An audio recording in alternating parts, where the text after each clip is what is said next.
Hey everyone, thank you so much for joining us. Mark, it looks like Josh and DeFi Cheetah might be running a little bit late. Do you want to go ahead and get started with me? Sure, no problem. Okay. So first, thank you everyone so much for joining us on another episode of Blockchain Banter, DeFi debates and hot takes. I'm Jen. As I mentioned, we are hoping that Joshua Baker, the CEO of Aori and DeFi Cheetah, will be able to join us. I am here alongside Dr. Mark Richardson, project lead at Bancor and CarbonDeFi. Mark, first of all, welcome back. You were in Singapore last week and unable to join us up on stage. I saw you as a listener, though, when Stefan Loesch, who is our senior advisor at Bancor and Carbon, had stepped in for you. So welcome back. I hope you enjoyed it as a listener as well. Yes, absolutely. And thank you. I'm glad to be back. Speaking of last week, for anyone who might have missed that call, I'm going to pin it to the top. It was a wonderful discussion. We spoke about whether or not Ethereum staking protocols should self-limit to 22% and opinions on Lido dominating the market. I'll pin that to the top. Definitely give it a listen. For today, Mark, maybe I'll just get your opinion on this if Josh and DeFi Cheetah aren't able to join us. I wanted to discuss a tweet I saw by someone, Hunter Soler, that I saw. I saw it a couple days ago. It was about Nouns DAO.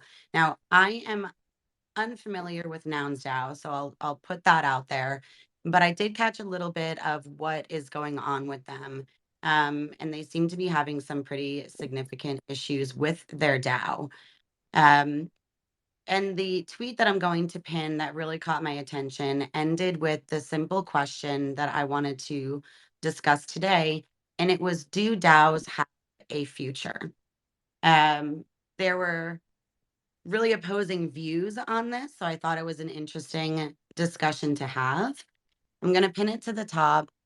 Maybe you wouldn't mind just kind of giving me your take. I can kind of pick your brain a little bit. Yeah, sure. We can, what would you like to know? Well, do you see DAOs as having a future? I mean, you are the project lead of a DAO or a network of, right, that are governed by a DAO.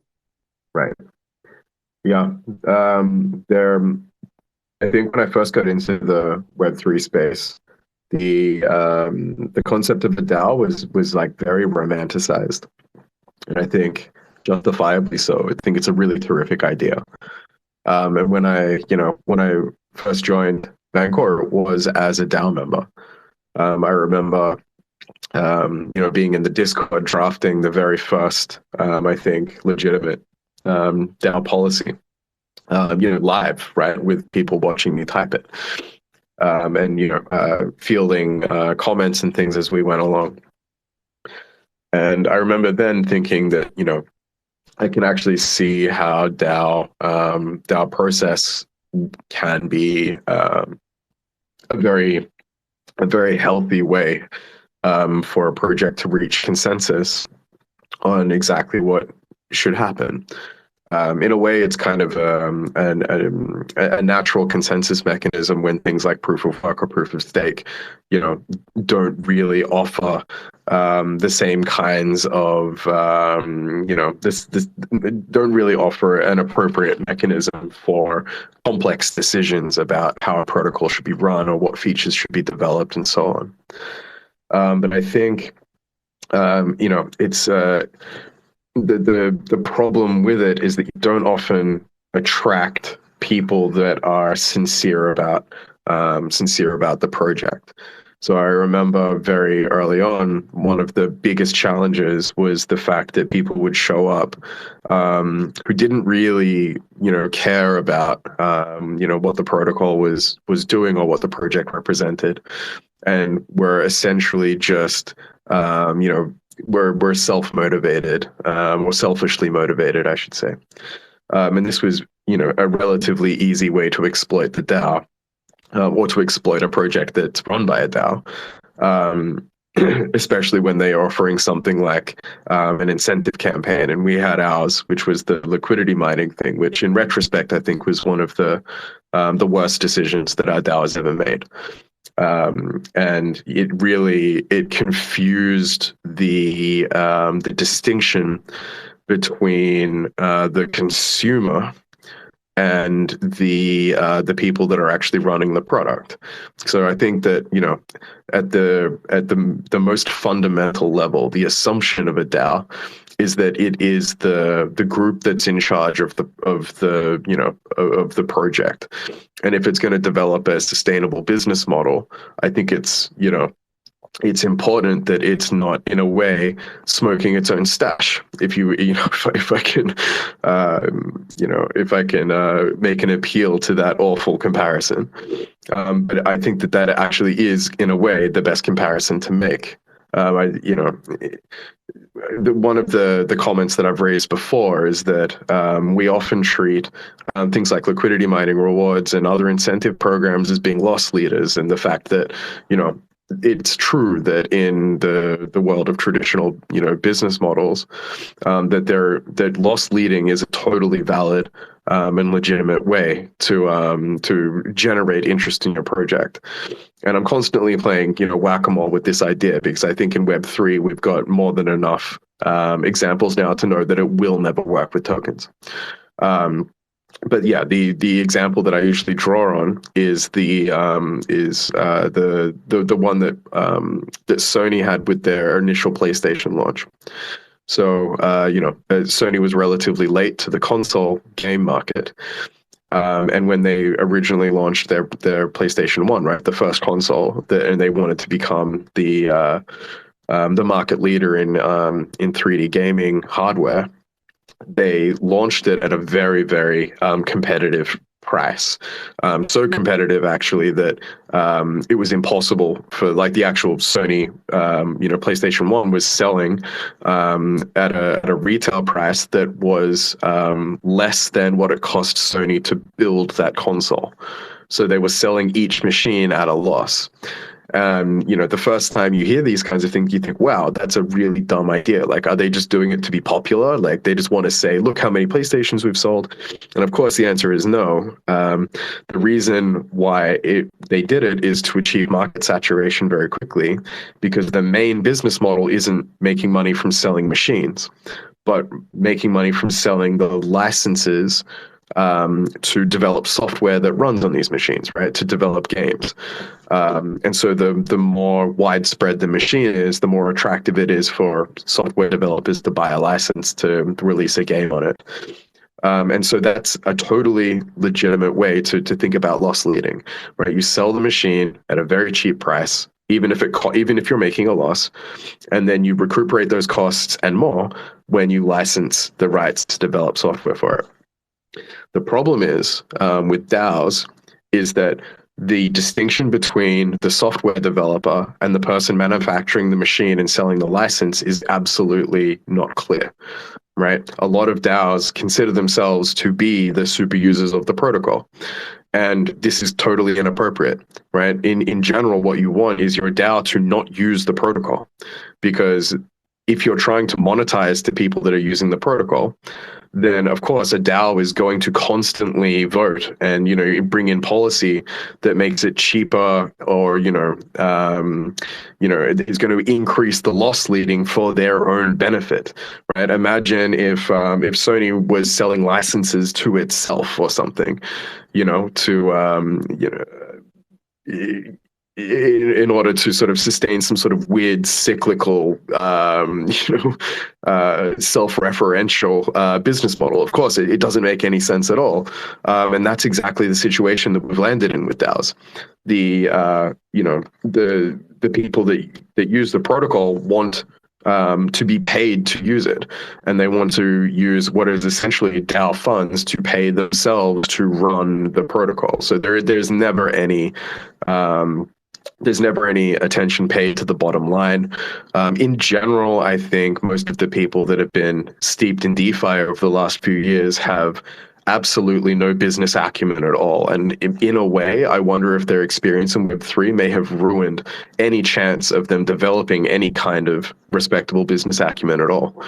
The number of conversations I've had with people where I'm trying to explain that, liquidity mining is not sustainable and that's not an actual business model, and that the tokens that you're being paid from these projects doesn't actually mean anything because, if the market cap remains relatively same, or if the diluted market cap remains the same, then all you're doing is cutting up this pizza into smaller and smaller pieces, unless you're actually delivering value to someone who's happy to pay some sort of ticket price for the privilege of using the thing that you've built for them. Then you're really just giving away stuff for free, or you're basically a volunteer. And that's the problem, I think, that we've run into with DAOs, is that they think they understand what it means to run a business, and they don't, and they're very happy to sacrifice a project in order to benefit themselves, and then when that project shrivels up and dies, they will very happily move on to the next one. So no, at this rate, at this pace, and with this pattern of behavior, I don't think that DAOs have a future. And it really does pain me to say that, because I was very enthusiastic about the idea when I first joined. I've also seen the type of petty, entitled behavior that you see in individuals. So, for example, back when Bancor V2.1 was first establishing its DAO, this was when cryptocurrency was at its most tribal, and we had communities from this project and that project staking their tokens and so on. And one of the processes that was established was that, in order to become a part of the Bancor ecosystem, there was going to be a whitelisting process that the DAO would have to approve. And if, your project was like, like an Oracle project, heaven forbid another Oracle project try to get its token whitelisted. And so people would, basically rally against these other communities for no other reason than that project represented, I guess, some sort of imagined abstract or existential threat to the competition for the project that they liked the most. And so people didn't vote with, or they didn't take the responsibility seriously of properly vetting things or thinking things through. Instead, they just, pandered to that sort of sports team mentality that governs most of how cryptocurrency is operated. And it was really heartbreaking to see that. And you would see when some people have a very strong opinion about, this token or another token, or, what token should get liquidity incentives and so on. And when the vote didn't go their way, they would just say, that's it, I'm not voting ever again. Right? Like, as soon as one decision doesn't, land in their favor, they now just like give up on governance. And that is, again, like completely unsustainable. And this is unfortunately not like an isolated incident. This is, I would say, a description of the majority of DAO participation. It's extremely hyperbolic. It's very emotional, very poorly informed, and ultimately unsustainable. I am always paying attention to people that are that have been, let's say, more dedicated more specifically to DAO processes in Web3 over the past couple of years. And, I can point people in those directions. There are, I would say, very good thinkers in the space that are taking this stuff very seriously. And there are models that I think can work on small scales. But I think, and this is a general criticism that I have of democracy in general, which is that as long as, your average voter has a 50% chance of being, less than average IQ, then the quality of the decisions that are being made are always going to be questionable. It sounds elitist, unfortunately. But some of the models that I've been paying attention to that I think make a little bit more sense are the ones where there's kind of a like an invitation process or a qualification process where DAO membership isn't assumed, but it has to be earned, either by demonstration of a thorough understanding of what it is that's being governed or the responsibilities that are implicit in that, or some other process, whether it be consistently participating in governance rounds, and not because you think you're going to get some airdrop or you expect to be bribed or something, but because you actually are committed to the longevity of that protocol and its proper management. And I think that those systems, it does mean that there's less participation, but I think that the quality of the participation is much higher. And so those kinds of systems, and I'm trying to think of the name. I think it's called like it's named after a cathedral or something somewhere, but it's a specific like theme in governance theory. And for better or for worse, the selectivity of that type of governance is, I think it does hold water, right? Those types of DAOs do seem to run a little bit more smoothly, a little bit less emotionally than the others that are sort of a free for all. So it's hard to say, but certainly I haven't seen anything in Web3 so far from our DAO or anyone else's that would give me any kind of reason to think that DAOs have any kind of future at all. Thank you so much. I've invited Paper Street Capital up here. Will is a panelist on our Alpha Hour on Mondays. Will, I pinned to the top the inevitability of the business model. This is something that you had written back in March. I know once Mark started speaking about the business model and DAO governance, you'd want to participate in this. So I thank you for joining us, and feel free to jump in here. I'm sure you have plenty to say on this topic.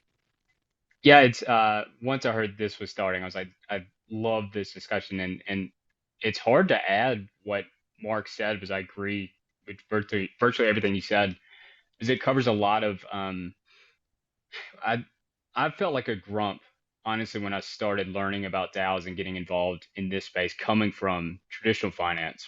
And it was just like trying to understand how it all came about, and like maybe I'm wrong. That was just generally my approach. Like maybe I'm wrong about feeling this way, and like this system may work somehow. But over time, I'm with Mark. I'm like, there's a misallocation of, it's just like time and resources and all this. And I think the downside of the crazy bull market of the past couple years was that bad lessons were learned, or at least bad decisions weren't uh, like punished monetarily. So if that makes sense. Um, so I heavily agree with Mark in that there's it's kind of, and it's hard not to just sound like an elitist, but there's a there's a reason why in traditional companies over the past 500 years have developed into a system of a board of directors and like a concentration of decision makers, because I think that's just as far as humans have gotten, the most like kind of the best way, the most efficient way of running systems of value.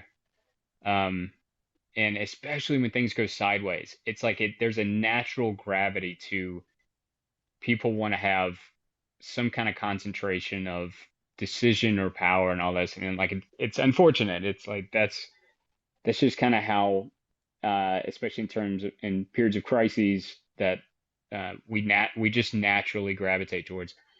But I like the idea that the idea of DAOs being romanticized is exactly right. Like I think in theory it seems like this would be the natural evolution of business or value and whatnot. And I think because it came about really at a time where money was cheap, interest rates were zero, and it that the experiment, it appeared to be successful until it didn't. And I was careful when I was getting involved, participating in other DAOs, to not, as much as I would get frustrated, to not try to voice it, to try to watch, like, okay, maybe we're on to something. But over time, I just don't see a future in DAOs. And I get the idea, like maybe it needs to be on some protocol level, like, the ETH Foundation, whatnot. But even if you look at there's a concentration of decision makers, that everyone naturally hopes are making the correct decision and has the um, aptitude to push the protocol in the right direction. So in the piece I wrote, I discussed it. It was just like, I you know I don't think I think the high level view is it's optimized for short term decision making. Because as Mark said, you could participate, these members would flood into a DAO and basically see, like, how can I pay myself, or how can I extract value for myself and take off. It's like, whereas I don't see how it incentivizes long-term thinking. Like, how do you make a decision that is good for the protocol in 5 or 10 years? It's like those are super unpopular decisions, and they're difficult. And if you just get outvoted by someone who bought up a shit ton of tokens to get some staking rewards, which we all know that staking in most senses is not staking, then I I just think over time you run out of cash, like it just bleeds, and so it's very, very hard to even bring up these discussions if the time's right, because you're basically asking everyone to give up that um that give up their power, or give up their ability to make money in the short term basis. But that's just the game theory of it. It's just like, over time, if you're optimized for short term thinking, like, it just bleeds everything dry.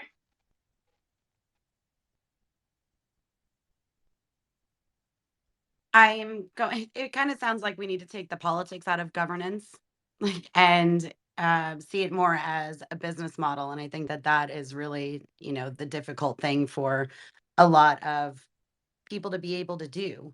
I'm going to pin something else to the top. You were kind of talking about, how it sounds difficult, or how it's difficult to not sound like an elitist. Somebody had quote tweeted this with, you need a strong founder and team leading a project or business. I mean, they mentioned the business in here also, taking all of the crucial decisions, even if they turn out to be wrong. And as a holder, you just have to support them, provide feedback, and accept any outcome except a rug. Right. But then they go on to say that some governance works for laser targeted objectives, not critical to the success or failure of a project. Talking about adding dark mode first, or letting your community choose the name of a new in-game character. There's a couple different points in there, but it sounds like, Will, you've been a part of the DAOs, and you seem to be leaning more towards this. You need this CEO, less of the decentralized governance sort of approach, and more of this. There needs to be a set of strong individuals, business-minded individuals that are leading these projects. Am I right in saying that you, for the most part, agree with this? Yeah, for sure. It There needs to be a 100% focus on a business model. Like, sorry, like this, we thought we discovered, some new form of value creation over the past couple of years, and once the money wasn't free, I found out we were wrong. And so I 100% agree with Mark when he was just saying, like, well, I'm taking from his idea, but just saying, you really want to have the decision makers have a foundation in business acumen. And it's like, I would, try not to start fights with anybody, but it's just like, some people have that and some people don't. And it's just, and I'm not really including myself in there. I'm aware of where my blind spots may be. But it is just like, what lessons have we learned over the past 1,000 years in business? And it's like, why are we suddenly exempt from that? And the truth is, we're not. And if we don't accept that, it's just like ignoring gravity. If we don't accept it, like, we'll die.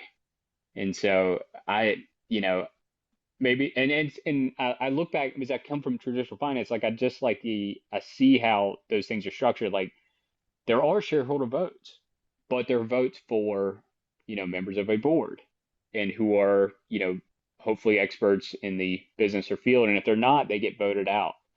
And so, well, what that tends to is that it puts long-term thinking on the table and in the hands of people who uh, hopefully understand business really well, because it's just like the business model is everything in terms of value to me.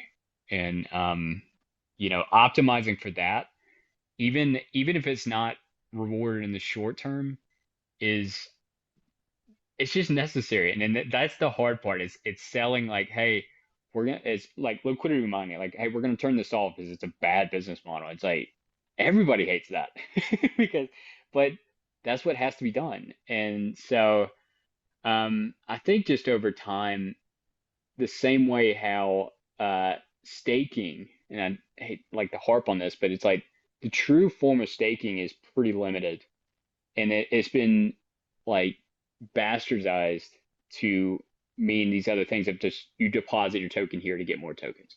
And it's just, that's like a small scale of the larger problem here. And so I think DAOs represent kind of the same thing of just like, to Mark's point of it's the fallacies in democracy. And it's unfortunate, but it's like, it's just kind of true. And it's like, do you want to be, I think we just need to optimize for truth here. And over time, that's how you survive. I think we just need to optimize for survival. Is these periods come and go. Like, good God, look at any financial history over the past like 500 years. Things go sideways all the time. It's like that's more normal than things going well. And so I would say the projects and protocols that optimize for good leadership and long-term thinking will survive. Mark, you kind of ended in the beginning with you don't necessarily see a future for DAOs. Do you see a future for DAOs that have some sort of a limited voting power, or what they're actually voting on, similar to what this person who I pinned up to the top was saying? Something laser targeted objectives, not critical to the success or failure of a project. Yeah, maybe. I think that like you're talking about the like voting on the like the in-game character, or which features of the product get priority, that kind of thing. Right. Those were examples that they had used. Yes, that sort of thing. Well, yeah, and in a way, I think that I'm in two minds about it. I think that kind of like if we want to call that a DAO, I think that's fine. I think it might be a little bit. I think it might be overcooking the ham a little bit in how we would define a DAO. In a way, that is kind of just like market research, right? So if you're like, again, it comes back to whether or not the people that you are calling your DAO members and the decision makers in the project, are they the people that are consuming the product, or are they the people that are selling the product? Because these are very different things. And like, sure, there might be some overlap there. Certainly like a car salesman, right?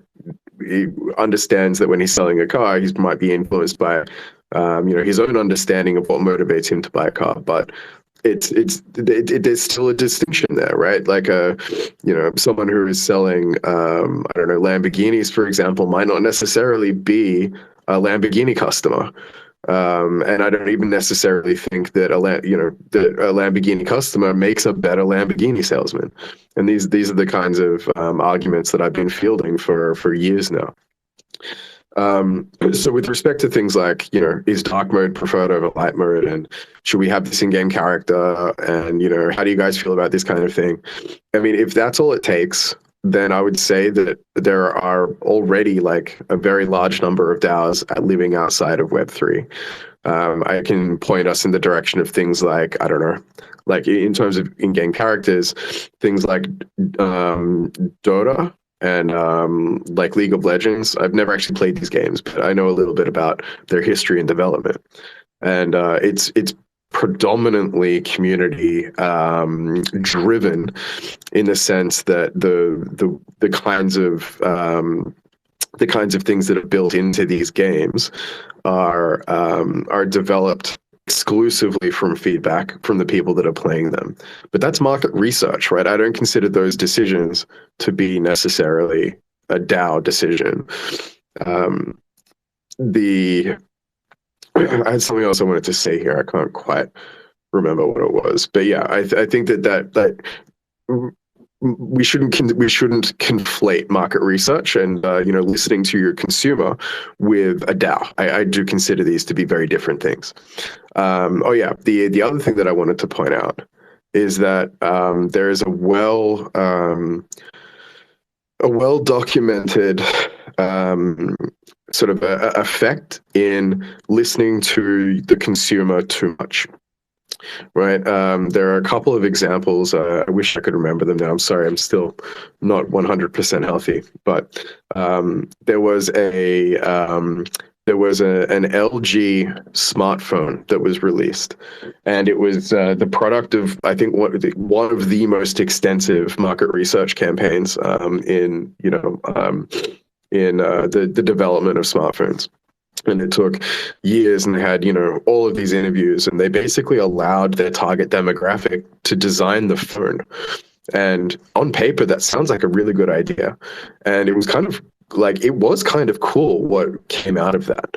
They had a phone that was made with like a self-healing polymer, right? So like when you scratch it or something or damage it, you would just have to wait a little while and it would like heal itself. So the phone always looked like perfectly pristine. And it had a bunch of other features, like both in the software and hardware. And it was kind of this weird, Frankenstein of different things, but still kind of cool. And you can kind of see, I guess, what people were asking for. But the punchline is that no one bought it. It was a very, very unsuccessful product.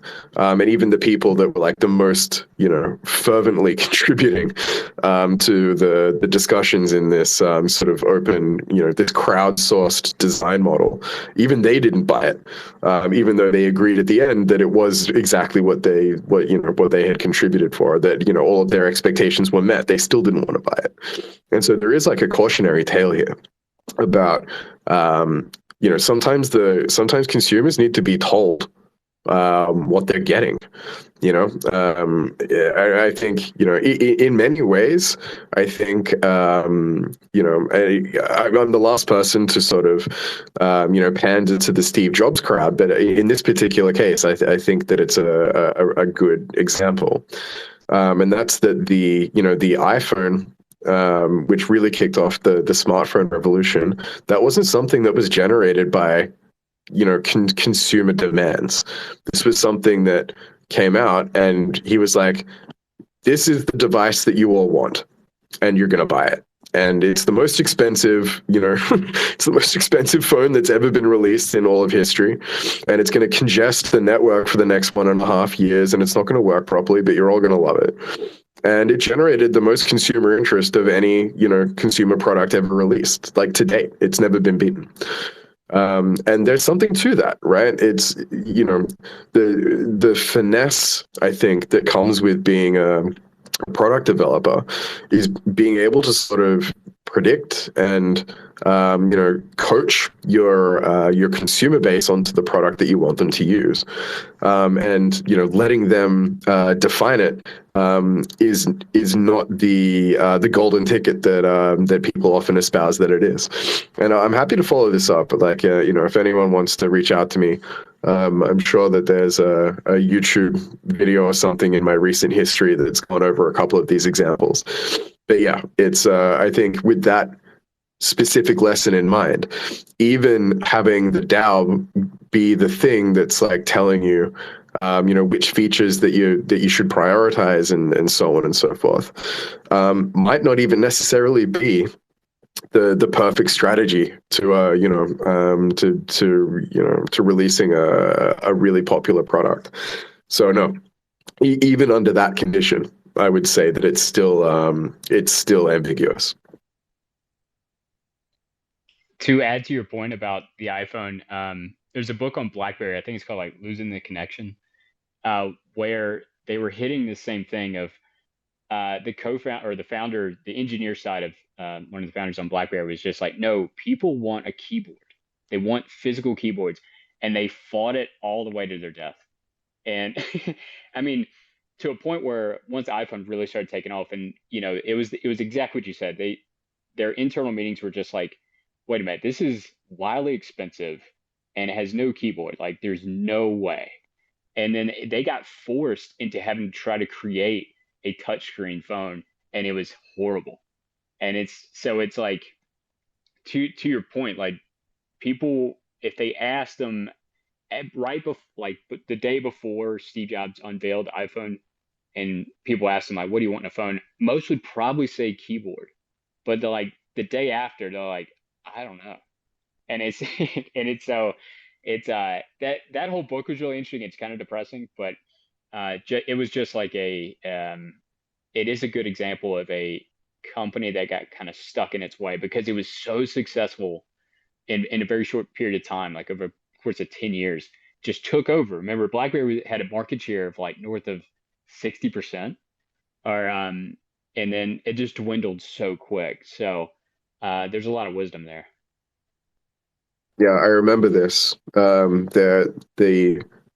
even at the time that the iPhone was released, part of BlackBerry's like reactionary marketing was about like consumer opinions on the keyboard, and it was overwhelming, right? How many people say that they prefer the mechanical keyboard, like the tactility of it, the way that it feels. And I don't think that they were making this up, right? Like, I mean, sure, they might have embellished it or something like that, but I honestly, like, I remember I was old enough at that time when the iPhone was coming out in like 2007 to even have my own opinions about the fact that touchscreens historically have sucked, and I can't imagine sort of typing on one.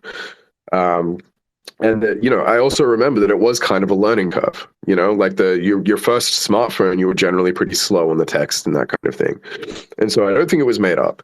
And the consumers were complaining about, the tiny little screen on the iPhone, and they were continuing to praise the BlackBerry one. But yeah, to your point, I think BlackBerry's market share now is 0%. And last thought on it, when iPhone came out, there was AT&T and all the servicers they couldn't handle the capacity of the data.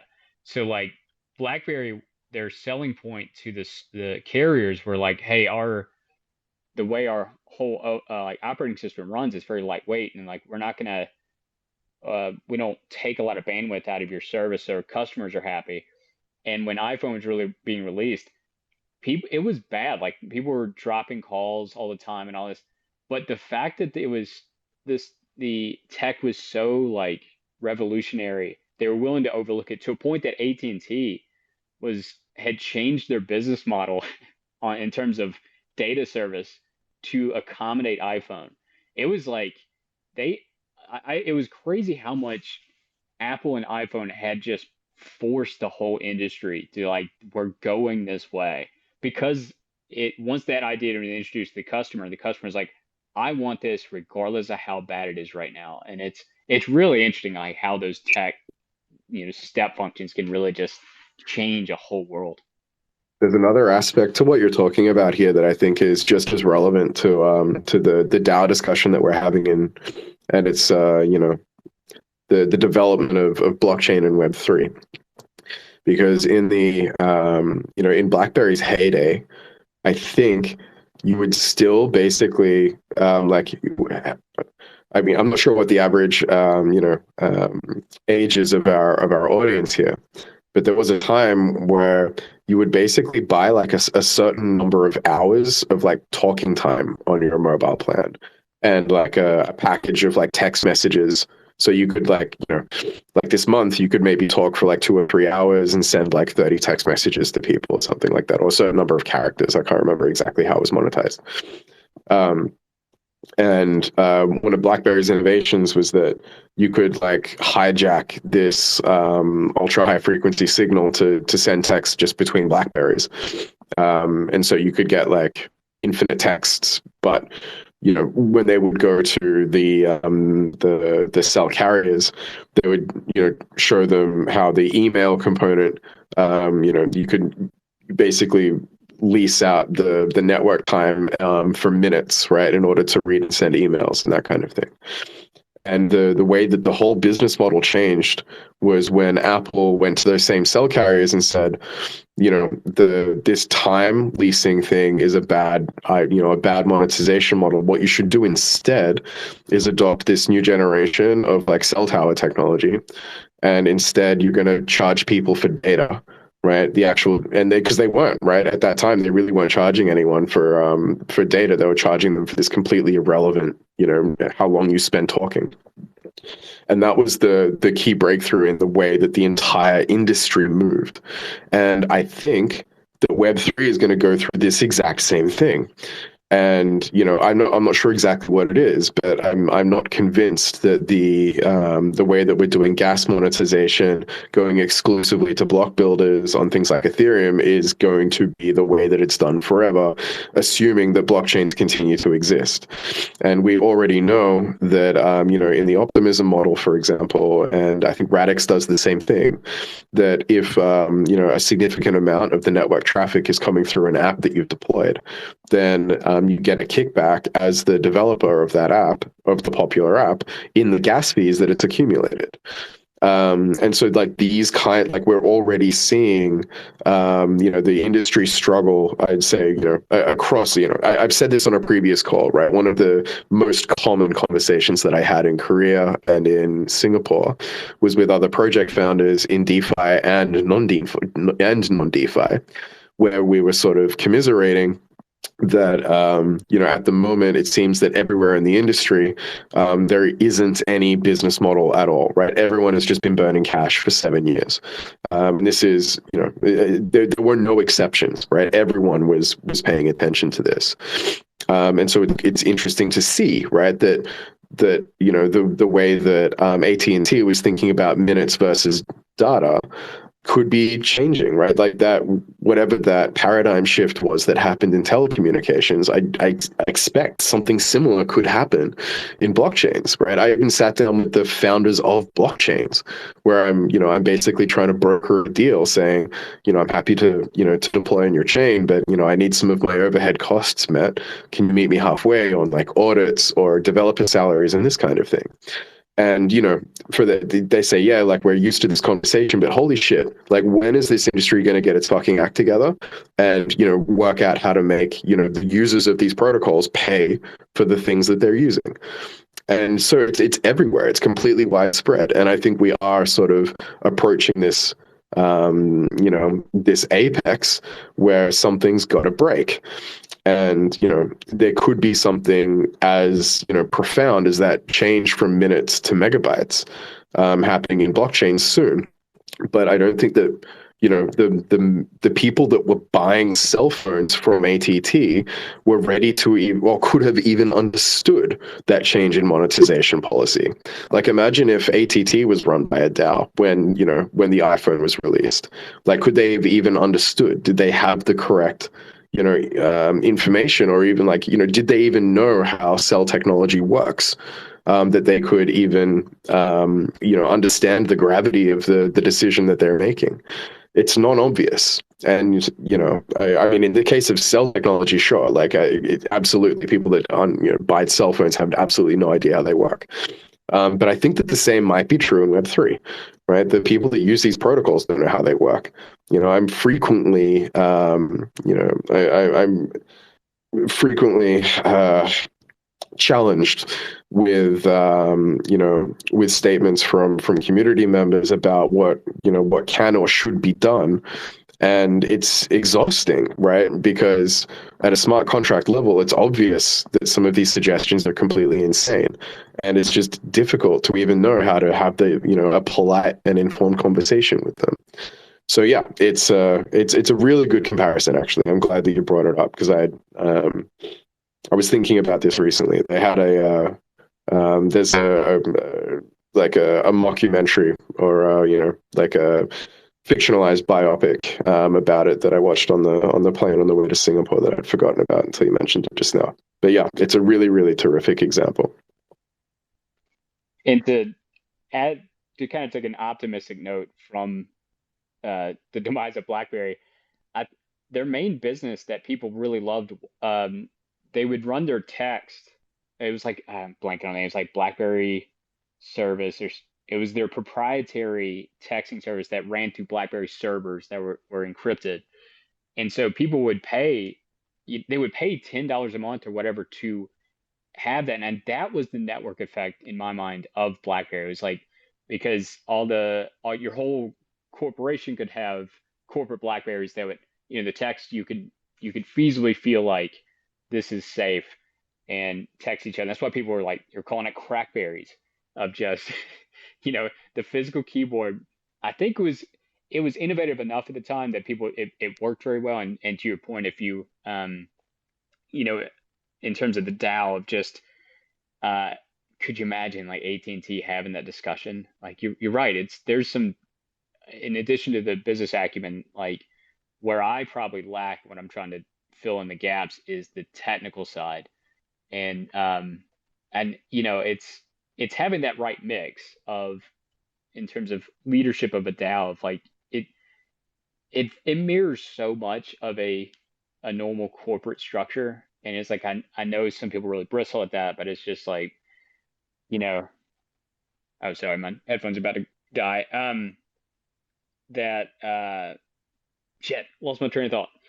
Anyway, um, that just these new technologies come on board, it's like, how do you adjust to it? And if it's something as strong as a touchscreen like an iPhone, you got to be nimble enough to make hard decisions. And if it's by committee, you're going to have everyone voting for the keyboard, or at least there's a strong risk of that.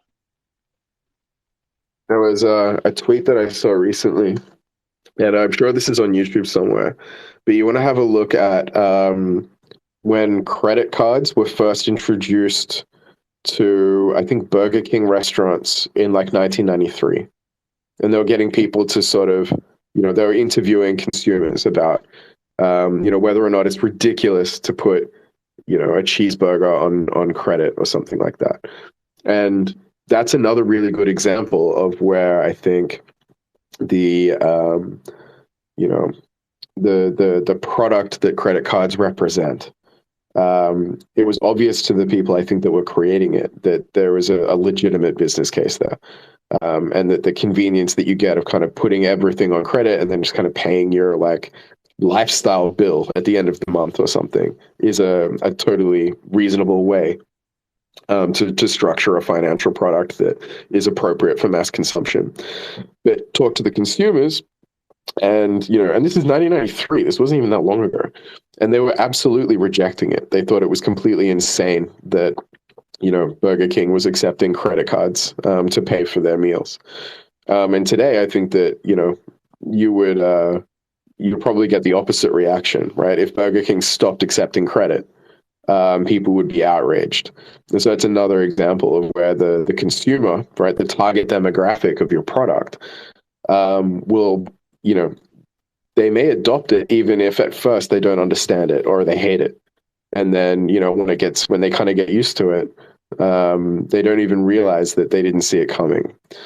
It's that kind of insight that I think that DAOs will always lack, so long as they are their own consumer. Yeah, and looking at the space overall, the fact that so many people stuck with the technology that is fairly difficult to use, just from hardware wallets and seed phrases and all this, and it just kept going, is a sign that like there's something here. And I mean, obviously, it turns into a $1 trillion market. But from here, it just seems like the opportunity going forward is how do you take the best of this tech and how do you optimize it for the long term? Is right now, in my mind, if DAOs are ubiquitous, then it is just going to be a factor of like, all right, who's the best rundown? How do you filter for that? And to me, it's just like, I think it's going to be the protocols that go ahead and move towards a more focused structure, or like at least one that's historically cohesive. You know that because again, just going back to the gravity analogy, it's like you have to play by the laws that we're bound to, and I don't want to find out the hard way. And I think many are, but it comes out in all the same way. It's just you burn through cash. Just any other business that's not optimized or a sound business model. It's like, all right, well, gravity takes hold and it bleeds you cash. So in that sense, it's encouraging because there is a corrective force in the world, in the business world, but it's having a healthy respect for it, and maybe coming to grips that the lessons we may have learned in the past 2 years were incorrect because they were financially rewarded. It was the shittiest stuff was getting rewarded, and you know, and so in that sense, I'm grateful for bear markets because it's like I was feeling a little crazy, and I guess I don't know anything about the world because everyone's, you know, many people, including myself at times, were making a lot of money, and it's just like this doesn't make sense, and is it that new? And I don't think the underlying foundations of the gravity of business models is new, but the technology is new. So there is a demand for whether blockchain technology is very similar to the touch screen iPhone. It's like, I think so. I really do think so. But there's going to be just like a force of nature. There's going to be a lot of destruction along the way. And so it's like, I think it's just having a respect for that. Like, look, man, hurricanes and tornadoes and all this shit come all the time. How do you structure your business so that you can sustain that? You guys have been absolutely wonderful. We are at the top of the hour. If you have any last thoughts, I want to encourage you to speak on them. Otherwise, I want to thank you both for joining me up here. Will, I know it was unexpected for you to join this conversation, but I'm so glad that you did. Thank you so much. Mark, welcome back again, and I hope you feel better. I know you mentioned earlier you're not exactly up to par. I hope that you get better soon. Thank you so much to all of the listeners as well for joining us. Thank you, Jem. And thank you, Will. I always enjoy having these conversations with you. Dude, this was a blast. Thank you for having me.